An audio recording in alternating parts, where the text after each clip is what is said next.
Telangana assembly కీలక తీర్మానాలు చేసింది. పాలమూరు రంగారెడ్డి ఎత్తిపోతల పథకానికి కేంద్రం అన్ని అనుమతులు ఇవ్వాలని తీర్మానాన్ని ఆమోదించింది. ఇక గోదావరి జిల్లాల తరలింపుకు ఏపీకి కేంద్రం ఎలాంటి అనుమతులు ఇవ్వద్దంటూ మరో తీర్మానం చేసింది. అయితే అంతకు ముందు అసెంబ్లీ వేదికగా ప్రతిపక్ష నేతలకి మాస్ వార్నింగ్ ఇచ్చారు సీఎం రేవంత్ రెడ్డి. కృష్ణా జలాల అంశంతో పాటుగా తనపై దుష్ప్రచారం చేసిన అడ్డుగోలుగా వాగిన తోలు తీస్తా, వాళ్ల నాలుక కోస్తా అంటూ ఘాటు వ్యాఖ్యలు చేశారు. జూరాలకు వచ్చిన జలాలను వచ్చినట్టే ఇట్టే తరలిస్తాను, ఆపడానికి జగన్ వస్తారా, చంద్రబాబు వస్తారా, మోదీ వస్తారా, ఎవరడ్డుకుంటారో చూస్తారంటూ సవాల్ విసిరారు సీఎం. తెలంగాణ పట్ల, తెలంగాణ రైతుల పట్ల మా చిత్తశుద్ధిని ఎవడైనా ప్రశ్నిస్తే ఆయన తోలు తీస్తా అన్నాడు కదా అధ్యక్ష. తోలు తీయడమే కాదు, నాలుక కోస్తాం అధ్యక్ష. ఇంకేదైనా మాట్లాడు, ఇంకేదైనా విమర్శించు, మా చిత్తశుద్ధి, మా నిజాయితీ, మా నిబద్ధత పట్ల అడ్డగోలుగా మాట్లాడితే తోలు తీస్తాన్న వాళ్ళ నాలుక కోస్తా అధ్యక్ష. ఈ పదాలు అన్పార్లమెంటరీ అయితే మీరు రికార్డుల నుంచి తొలగిస్తుండొచ్చు, కానీ ప్రజల మధ్యలో శాశ్వతంగా రిజిస్టర్ చేయడానికి నేను అధికారికంగా ఈ మాట మాట్లాడుతున్నా అధ్యక్ష. తెలంగాణ ప్రజల కోసం కాంగ్రెస్ పార్టీలో చేరి తెలంగాణ ప్రజల్ని మెప్పించి ఒప్పించి తెలంగాణ రాష్ట్రానికి ముఖ్యమంత్రి అయిన నేను తెలంగాణ 4 కోట్ల ప్రజలకు ద్రోహం చేస్తున్నా అధ్యక్ష. మొట్టమొదట నాకు తెలంగాణ నా ప్రాంతం, నా ప్రాంతం తర్వాత పార్టీ తర్వాత నాయకుడు.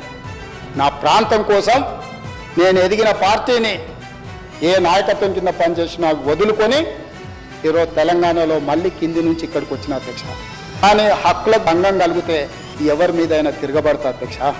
మనుషుల పట్ల మర్యాదగా ఉంటా, వ్యక్తులను గౌరవిస్తా, సమాజంలో మర్యాదగా బ్రతకాలి అనుకుంటా, కానీ హక్కులకు భంగం కలిగితే ఎవరి మీదైనా తిరగబడతా అధ్యక్ష.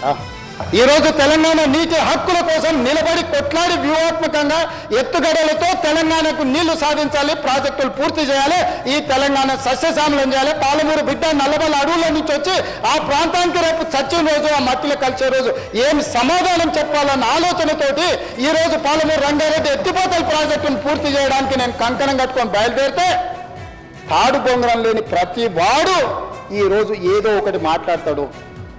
సభ పెడతానంట, బట్టలు ఊడదీస్తారంట. నువ్వు రాలేదు కానీ నేను వస్తా ఊడదీసి చూతురా. మాట్లాడేటప్పుడు ఒళ్ళు దగ్గర పెట్టుకొని మాట్లాడమని చెప్పుండ్రు అధ్యక్ష. మీరు నాకు మాటలు రాక కాదు, మర్యాద, సంస్కారము, సభ్యత అడ్డం వచ్చి నేను మాట్లాడట్లేదు అధ్యక్ష. పదే నీకు ఇంగ్లీష్ రాదంటారు. చైనా వానికి ఏం భాష వచ్చు అధ్యక్ష? జర్మన్ వాళ్ళకి ఏం భాష వచ్చు అధ్యక్ష? జపాన్ వాళ్ళకి ఏం భాష వచ్చు అధ్యక్ష? ఎవరికైనా ఇంగ్లీష్ వచ్చా? మెస్సీకి ఏమొస్తుంది అధ్యక్ష? మా మిత్రుడు శ్రీధర్ రేపు మెస్సీకి స్పానిష్ తప్ప ఏం రాదు అధ్యక్ష. ఆటగానికి ఆట తెలవాలి అధ్యక్ష, పరిపాలన చేసేటువంటి పాలన తెలవాలి అధ్యక్ష. భాష అనేది మాట్లాడుకోవడానికి పనికొచ్చేది అధ్యక్ష. భాష జ్ఞానం కాదు, భాష విజ్ఞానం కాదు. అమెరికాలో బిచ్చమెత్తుకునేటువంటి బాత్రూమ్లు గడేటువంటి కూడా ఇంగ్లీష్ అవుతుంది. ఆడ పుట్టినోడు, పెరిగినోడు, సచ్చినోడు అందరూ ఇంగ్లీషే మాట్లాడతారు. ఆడ వేరే భాషనే రాదు. వాళ్ళు తెలుగు మాట్లాడమని చూస్తా. అమెరికా వాడిని తీసుకొచ్చి ఎక్స్పీరియన్స్ సీనియర్స్ ఉన్నా కూడా దేవుడు నాకు ఒక గొప్ప అవకాశం ఇచ్చింది. ఇది ఆషామాషికి వచ్చే అవకాశం కాదు అధ్యక్ష. ఈ బాధ్యత దేవుడిచ్చిన బాధ్యతగా భావిస్తున్నా అధ్యక్ష. ఈ కుర్చీలో ఉన్నంత కాలం చిన్న తప్పు కూడా తెలంగాణకు నష్టం వచ్చే పని చేయను అధ్యక్ష. ఇది దేవుడి మీద ఆన. ఎవడో తాడు పొంగడం లేనివాడు మాట్లాడితే కాదు అధ్యక్ష. నా బాధ్యతగా భావించి తెలంగాణ ప్రజలకు చెప్తున్నా, దేవుడి మీద ఆన, తెలంగాణ ప్రజల హక్కులకు భంగం కలగనివని నేను ఈ కుర్చీలో ఉన్నంత వరకు అధ్యక్ష. జూరాల మన ప్రాజెక్ట్, కర్ణాటక నుంచి వచ్చే కృష్ణా జలాలు, భీమా జలాలు మొదట జూరాలనే వస్తాయి. వచ్చినట్టే ఇటే తెచ్చుకుంటే ఎవరు వస్తారో చూస్తా. జగన్మోహన్ రెడ్డి వస్తాడా, చంద్రబాబు నాయుడు గారు వస్తారా, నరేంద్ర మోడీ వస్తాడా ఆపడానికి నేను కూడా చూస్తా అధ్యక్ష. ఇవాళ శ్రీశైలంకు తరలించినందుకే అంతర్రాష్ట్ర ప్రాజెక్ట్ అవ్వడం వల్ల ఈరోజు వాళ్ళు అభ్యంతరం పెట్టడం వల్ల జూరాలలో మనం పనులు చేసుకోలేని పరిస్థితి వచ్చింది అధ్యక్ష. అనుమతి ఇచ్చిండ్రా, సరే, అనుమతి ఇవ్వకపోతే జూరాల నుంచే నీళ్లు తెచ్చుకుంటాం. ఎవరో చడ్డుకుంటారో నేను చూస్తా అధ్యక్ష.